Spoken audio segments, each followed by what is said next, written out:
my friend Jim Johnson of the sauce company. Around, we're gonna speak to Scott Davidson for the second time because we got cut off the first time, and Living Adaptive is with us.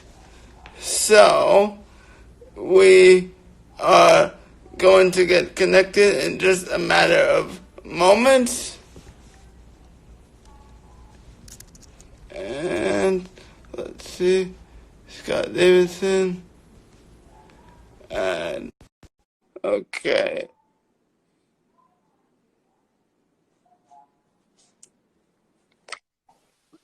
Hey, Scott. All right, Jake. What's up, man? We're back. Good, man. Thank you for your patience last night. And sure. Thank you for helping me get this started. How's your day been? Have you done any podcasts today? Yeah, we've done some show stuff. So we did a couple shows with, one in particular that sticks out is Robbie Ripple. And so we did his show today. And Robbie is known for Ink Masters and a bunch of other stuff. And he suffered a pretty bad injury last year, May, I believe, where he shattered his leg during a suspension demonstration, suspending from his piercings, shattered his leg, and then from there eventually became an amputee. So look for that interview to come out in the next few days. We'll put it on the YouTube channel, Facebook, and of course, we'll have it on every app out there for podcasting. So it'll be video and audio versions. So busy day for sure. How are you? I'm doing well. Good, man. I just finished a podcast with my friend Jim Johnson of the sauce company Get Your Own Damn Sauce, and he's also an amputee. So that was cool to get his perspective about not just being disabled, but being disabled during this quarantine time. And that's kind of where I want to start off with you, because it seems as though in the news, not everyone is taking this quarantine as seriously as they should be. And I know you are a big proponent of taking it seriously, not just for just the general purpose, but for people who are in the adaptive world. So I want to give you a chance to speak on that. Yeah, I'd say more, it's not so much about serious or not serious, it's just creating options. And so what we're doing right now is we're creating a few options and broadcasting live. You know Jeremy Ogle, most know him in the adaptive realm, the athletic side of the adaptive realm. And so myself, Jeremy, and a few others have come together to kind of create a forum where people can broadcast live, share their stories, hang out a little bit, and provide some sort of distraction from being locked up so long, because this quarantine is definitely worn on some people. We've seen a lot of warnings coming out from individuals feeling lonely, even suicidal at points. So we try to reach out to those individuals and get them involved. So there's ways to get involved during this quarantine. Reach out and try to find a solution instead of feeling like you're pinned in and there's not much you can do. Because virtually, like you're doing right now, this Instagram Live is something they can be doing too. Anybody watching, anybody there, just light one up. Just start a IG Live with somebody and share your stories. Yeah, I wanted to ask you also about today is Cerebral Palsy Awareness Month. Awareness Day. I had it my whole life, still can't pronounce it. Is there anyone in particular that's in the cerebral palsy realm that you think hasn't got enough attention that you want to bring light to? You, man, Jake April. You're somebody that was pointed out to me by another person with cerebral palsy, Jacob Pacheco. Jacob Pacheco is prone to ride, who I'm very close with personally, and also in the realm of adaptive content creation. And Jacob's a real mover, and he works in a lot of those realms of brand management, life advising, things like that. He pointed me towards you because you wanted to start a podcast, and I feel like what you're doing right now, getting your voice out and at least trying and giving it a go, is really important, because the more voices we get out there, the better. And again, I say this to anybody in the adaptive community: if you want to start your own show, your own podcast, I will help you start it for free, no charge, as long as time is willing, because we need to get those voices out there. But in terms of cerebral palsy, who do I need give a reach out to you, Alyssa Phillips and our foundation down in Texas. Also, Jacob Pacheco out in California. Jacob gets a lot of attention, but he needs to be noticed for all the things he's been doing in terms of content creation. Yeah, and by the way, I didn't tell you to say myself. That wasn't a promotion for me. Brother. Promote away. But I am actually having Jacob on the podcast tomorrow. So great. A day late so Paul's a day, but Jacob is definitely someone that I look up to. His life advising is something that I'm a participant in, and it's really cool to see everyone just jumping in and being very, very proactive, and that's something that we definitely encourage. I wanted to get your thoughts on the 2020 Olympics being postponed, because I know you have some friends that were supposed to compete. In my opinion, it's not that bad that it's only postponed to 2021. I think they lucked out in a sense. It's good it's postponed just for health reasons based on what we're hearing, but then coming out of it, there is like a double-edged sword to it. There's a lot of athletes I know that are aging, meaning that 2020 they've geared up for. Their bodies can take so much. This is the last run to compete on the world stage and the Olympic stage. And so a lot of people that are competing on the Olympic stage are a lot younger. So I count to the older athletes because now we're going to see nationals delayed, which means a lot more people can throw their hat into this and train really hard. And the people that were training and gearing up and timing their entire life for the last 4 years to this moment for the 2020 games, it's going to be a real hard one to overcome. I think we'll see some fallouts from some of the athletes where some of the older athletes will not show up to the games. So that's one thing that I would notice. But I do think it's a good call. And 2021 is not that far away. So the universe willing, everything will work out. We'll see all the athletes there. We'll see a good nationals trials. So I know that Minnesota was the plan in June, right around the Angel City games. That's going to obviously be pushed back. So we're going to have to see what comes from these games. It will be interesting though, Jake. I think we'll end up with a great pool of athletes coming from the U.S. And do you think because of the attention that this coronavirus has had on the Olympics, we'll get more people involved actually in the end of this? Yeah, I think that there will be a unity, a healing that occurs, just like any other worldwide stage, is that when we come together after something so significant, whether it was 9/11, you're too young for that to really remember a lot of unity that was coming through after that moment. I think you'll see the same out of this coronavirus is unity. It feels like we kind of hit a reset. In all this tragedy, we reset and remember what's most important to us. The adaptive world, that's something we're really familiar with after a major surgery, a major accident, trauma, some sort of traumatic injury, or maybe you're getting chemotherapy and eventually you may lose a leg. And, it's all over. We run the whole stretch of the line. And so we're used to resetting a lot, but the world stage is not used to doing that reset. And so it will be interesting to see what kind of positives can come from this. Yeah, I was talking to my friend Jim before about how we as an adaptive community are built for adapting to situations like this. What is your mindset in terms of giving people advice about how to adapt to a virus like this? To adapt to a virus like this, it's more like that might be out of our control. Our body's going to do what our body does. Just like if you get cancer and you have to go through some sort of surgery because of osteosarcoma, this is out of our control. And when it's out of your control, what is in your control? Well, setting goals and going after those goals. That's one thing I've been telling people that are having very difficult times right now, is that you got to figure out what you want from life, whatever it takes to get to that point, to understand what you want and work towards the goals. Whether it's physical or not, just because you're locked indoors doesn't mean you can't meet some of those physical goals. Doesn't mean you can't be working towards it. It's a time for reinvention, man. So if you got this time, you got a month to sit here and think about what you want. Don't be sitting, reinvent, figure out ways that you can reinvent what you're doing, start a show. If you're into content creation, start vlogging, start figuring out how to do it. If you don't know how to do it, there's always something you can be doing instead of sitting on the sidelines waiting for life to happen to you.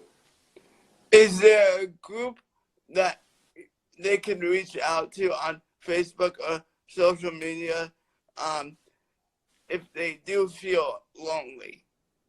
Yeah, so if they're feeling lonely, definitely reach out to people. Like I say people more than groups. I would reach out to athletes such as Jeremy Ogle or myself. We'll throw you on the show. We'll talk to you, man. We'll hang out. We'll figure out ways we can work through this as a group. I just saw Mac is asking for an introduction. Hey, Mac, what's up, man?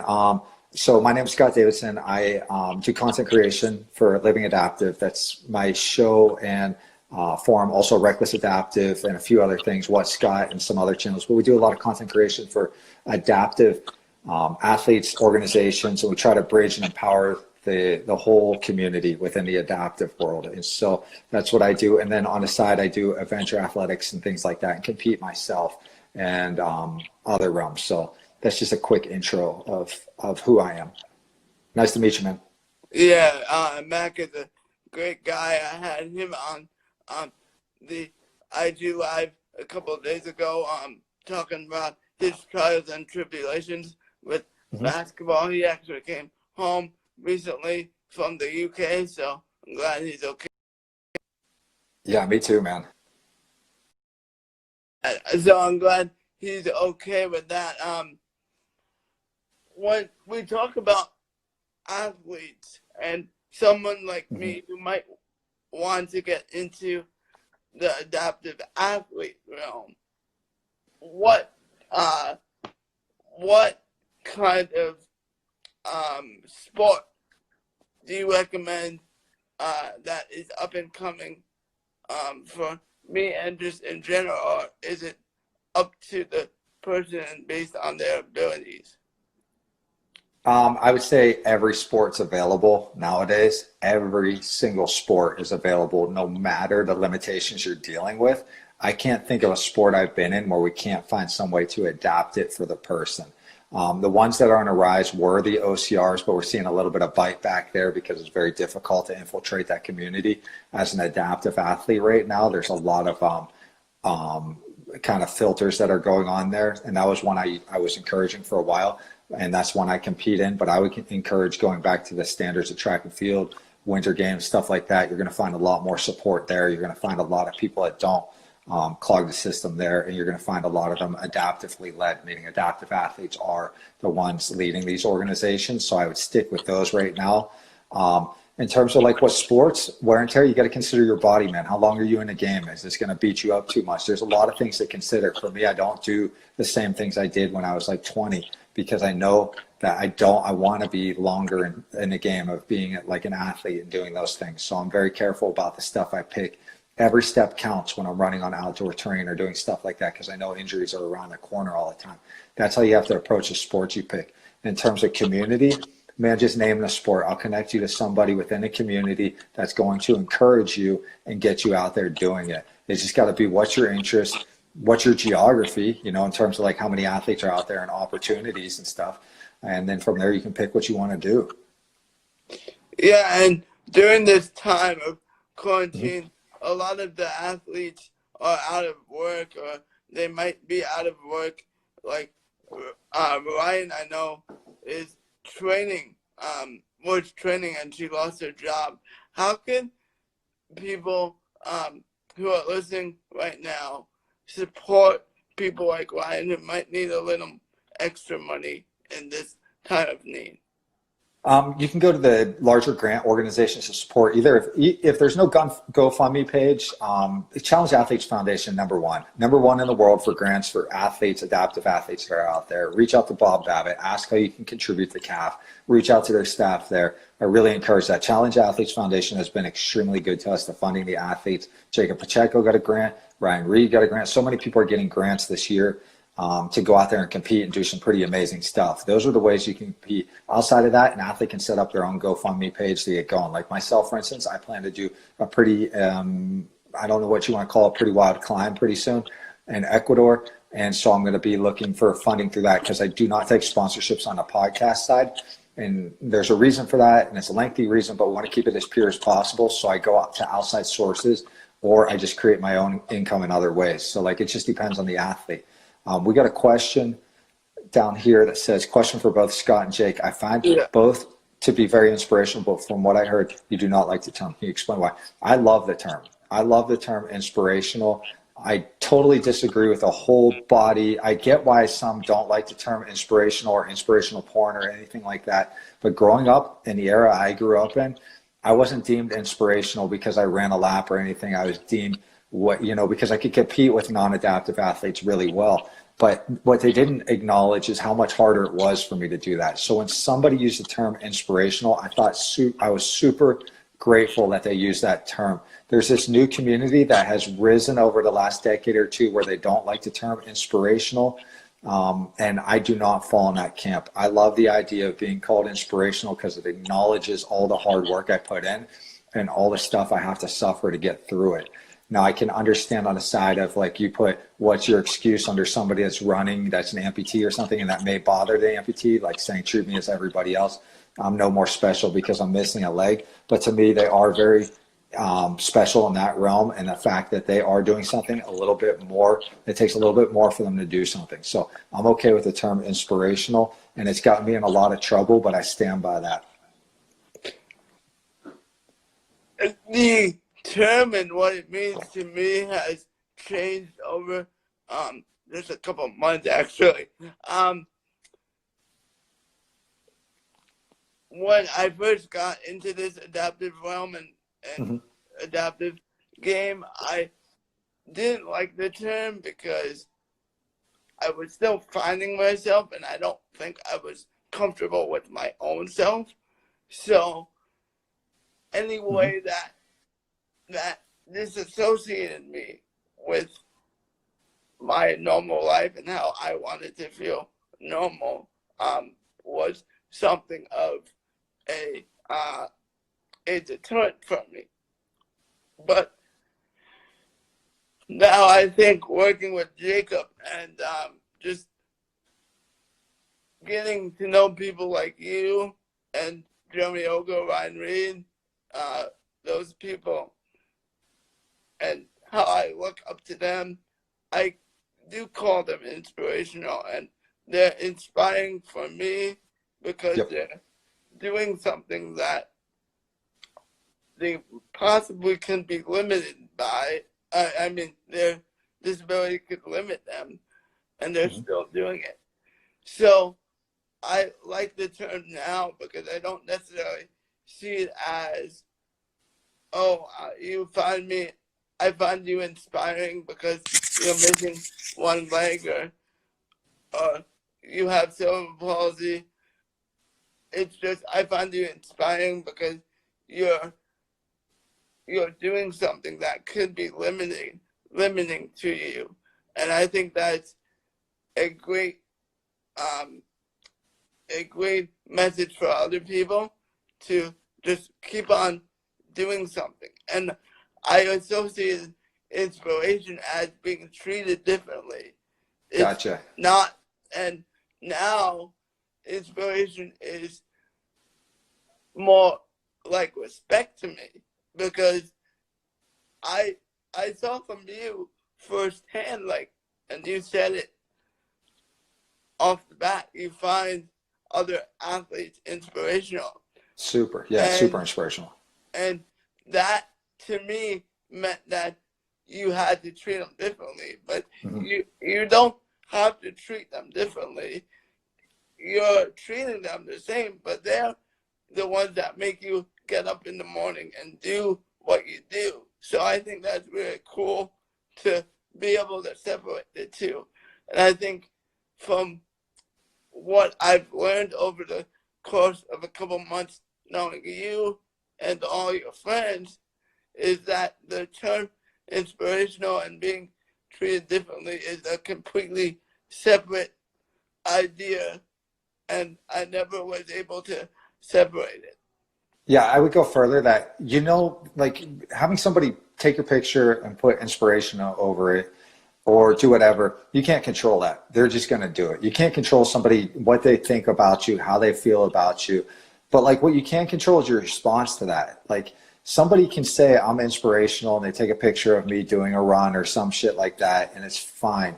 Like a lot of people get upset about that, and they're really concerned about how other people see them with that term inspiration. But like for me, I saw it as you can't control it. You can't be upset about it. How do you leverage it? Because I can't control when somebody looks down at me in a pair of shorts and be like, dude, does that guy ever do leg day? Says, like, what the fuck's wrong with him? Let me go put my hands around his leg and see what the fuck's wrong with this guy. Why is he like that? He walks fine. He walks all right. He doesn't seem too bad. I don't understand what's going on there. Oh, shit, what's with him when he takes his shoes off? You know, all that shit that's being said, we can't control. And then they see me do something athletic and they think, wow, that's inspiring. That's cool. I can't control that. But what I can do is leverage that. I can leverage every aspect of their interpretation of that, slap inspiration on it, and then go get your funding for your athletic events. You know, you're talking about like we need funding for athletes and other things like that. This is the time you use that. You leverage their thoughts of you as an inspirational athlete. You say, let's fund me. So that you leverage that disability, that difference, whatever you want, and use that to your benefit to go after it. Because again, you're not going to be able to control how they think or feel. Okay. Yeah, I think that's very, very motivating and inspiring way of saying it. So, with the time remaining, we'll take some questions if that's okay with you. Yeah, whatever you guys want to do. Okay. It's awesome to talk to you, Jake, by the way. I love sitting with you. I love talking with you. I think you're doing an excellent job. I can't wait to see your show take off, continue to go. Thank you very much. I really appreciate it. It's people like you that help me do this, and it's a great platform with social media and you guys to help me do this. So I'm going to ask you one question of myself again.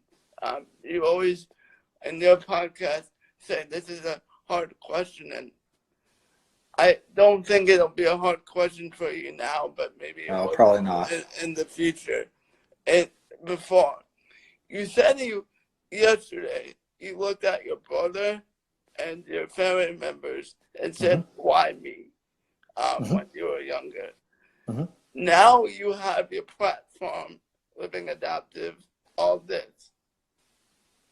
When you change anything, when you look at your life, when you go back and say, I want to be this guy, Davidson, who doesn't have anything wrong with his life?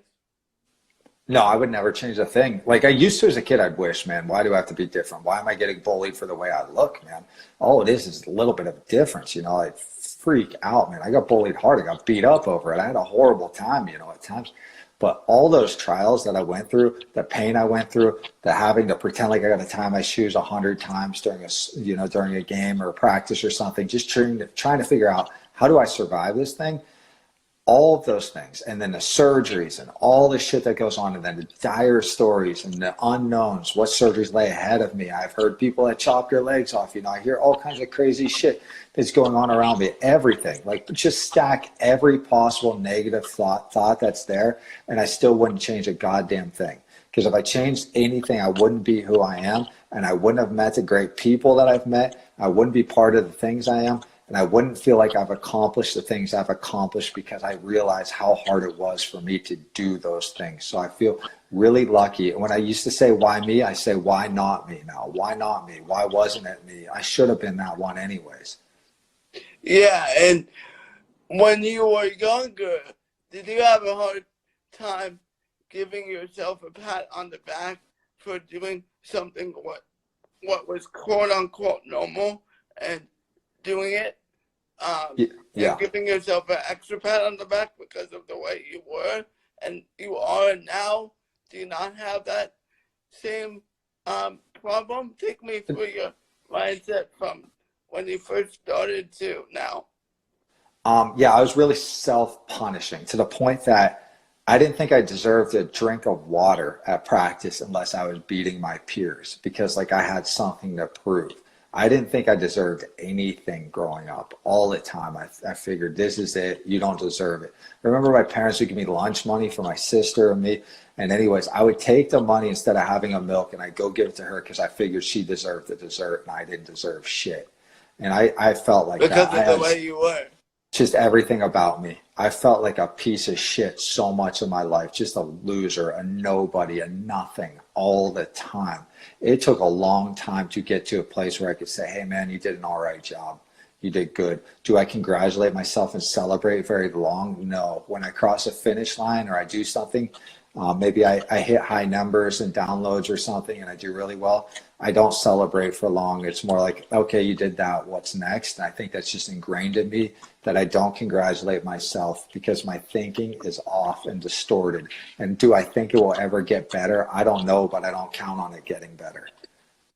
So I just don't. But you have no problem with people giving themselves an extra pat on the back. No, not at all. In fact, I tell people to be more compassionate. I do as I say, not as I do. You know, we hear that saying a lot.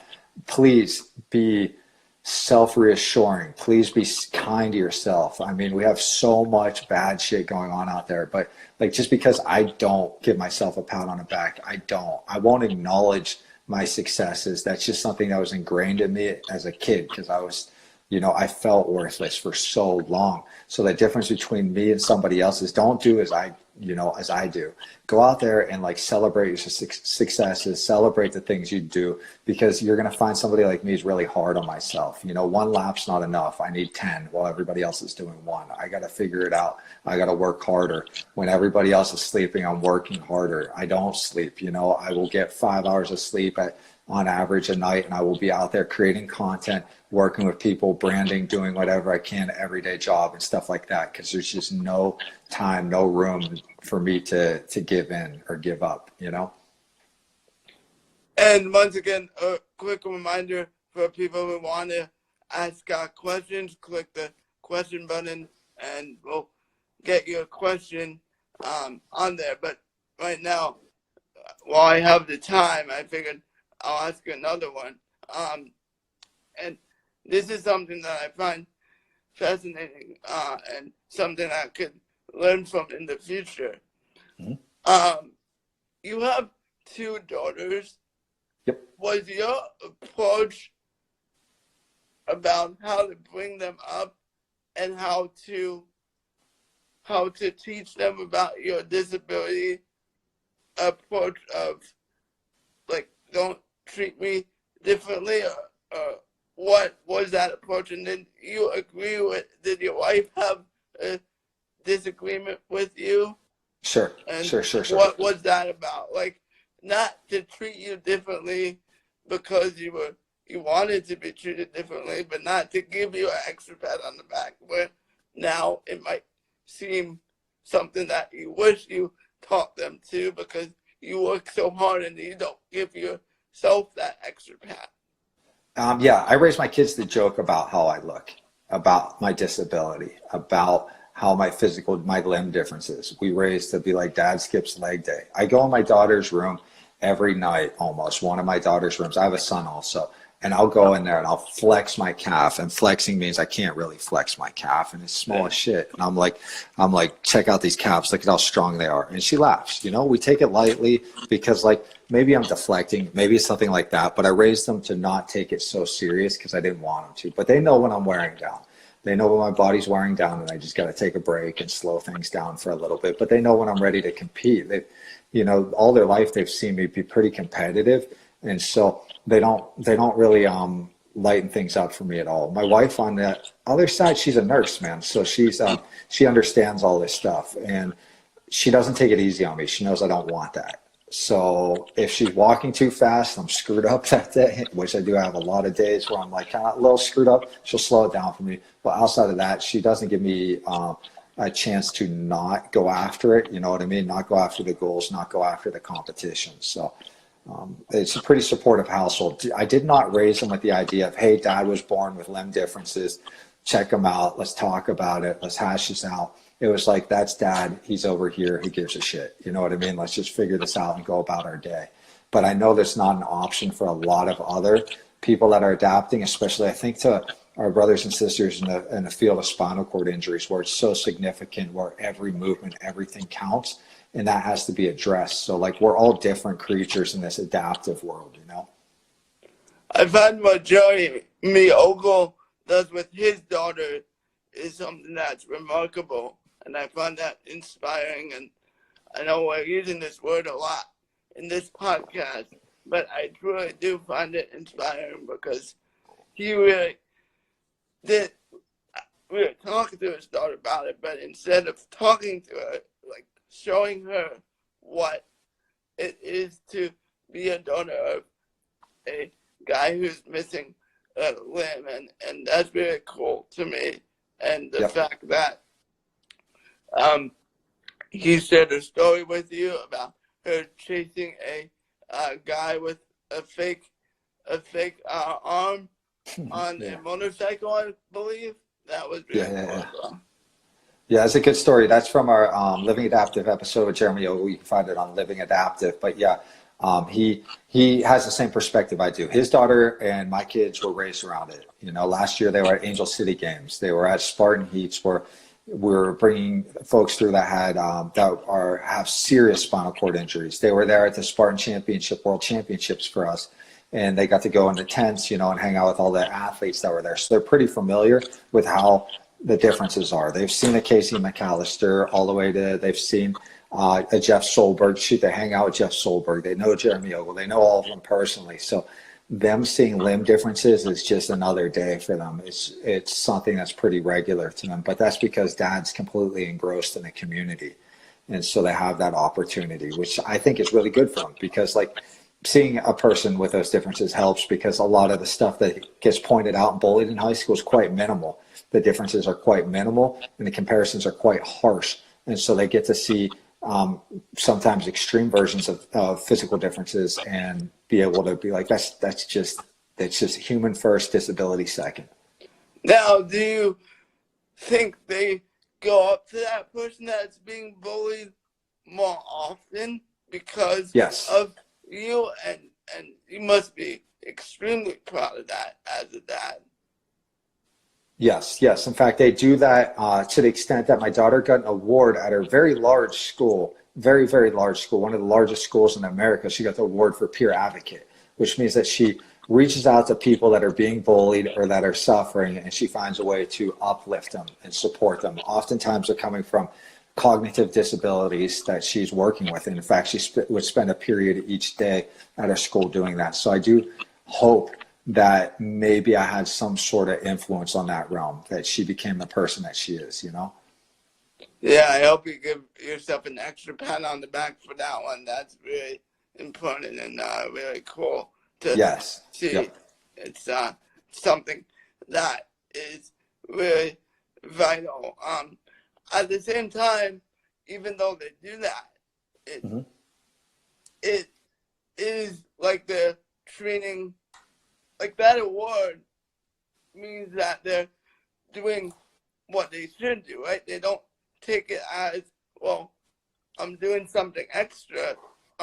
It's just me, and that's me because of that, and that's my perspective, and that's the person I am. Yeah, it's just the same aspect of human first, disability second. Like if we can instill that, it's not just disabilities, it's not physical or mental disabilities, it's human first, and don't identify their appearance. It doesn't have to be a disability appearance. They could have a different nose, they could have different whatever. It's something like that. So it's one of those situations where you can decide whether you want to raise a kid that sees them for their soul, sees them for what's underneath maybe, because things can be different. I know so many people, my God, in all the years I've been doing this, I know people that they've had burns happen and there's nothing they can do. Their whole body, their whole exterior changes, but that's the same beautiful person that's still there. And there's so much we can read from learning to kind of discount the physical and look towards the internal. And so if we go towards that, we'll have a much better system. But that's something we're all taught from the start. So we just gotta figure out the way we can best treat others during situations like that. So and the kids, they've been really good about that. I also teach them a sense of humor. Like if you listen to our podcast, it's not PG-13. It's PG-13, but it's definitely got a lot of curse words, and we joke a lot. Just like the last episode, we joke about a gentleman who went through some significant injuries because we got to find laughter in it at the same time. We respect the boundaries, but we can figure out, how to find joy in a moment too with laughter. So my kids have very big sense of humor. So thank you, JDM4, for the comment. That's awesome. Thank you. Yeah, and thank you very much, Scott. Unfortunately, Instagram only gives us an hour here, but thank you very much for your time and effort, and specifically for me, I sincerely appreciate it. I know I tell you this all the time, but it comes from the bottom of my Yep. heart, and so I You just keep sincerely grind. Yeah, appreciate you it, just and I hope you know that, and yeah. Yeah, and I appreciate you, Jake, watching you go out and chase it. And you know this, like watching you go out and chase what you want to do, become a commentator, have your own shows, do things like that. You're already doing your own show. You threw your hat into it and you're going after it. That's as noble as it gets, man. You got to try, you got to roll dice. People say, what keeps somebody from going backwards or just staying the same? Well, you got to roll the dice, you got to take the risk, and you got to stay present at the same time and not look too far ahead. And you're doing exactly that. Stay present and just get these episodes out and keep working hard, man. And I think you can make some major impacts. I appreciate you having me on too, man. Cool. Thank you very much. I will be in touch with you, and thank you for Yep. your time. All right, awesome. Thank you, everybody, in the chat session. Take care. See ya. Bye-bye.